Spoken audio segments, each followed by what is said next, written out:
আসসালামু আলাইকুম প্রিয় শিক্ষার্থী ভাই ও বোনেরা, আজকে আমরা বিশেষণের অতিশায়ন শিখব। আপনারা সবাই জানেন অতিশায়ন মানে হচ্ছে তুলনা করা। কি করা?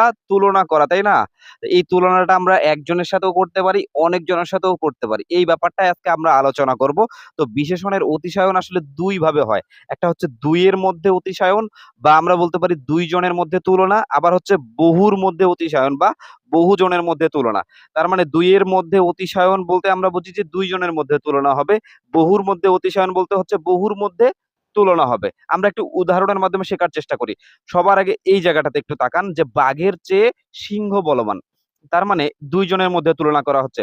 বাঘ এবং সিংহর মধ্যে তুলনা করা হচ্ছে। বলবান কে সবথেকে বেশি? সিংহ। আমরা বুঝতে পারলাম এখানে কয়জনের মধ্যে তুলনা করা হচ্ছে? ২ জনের মধ্যে, তাই না?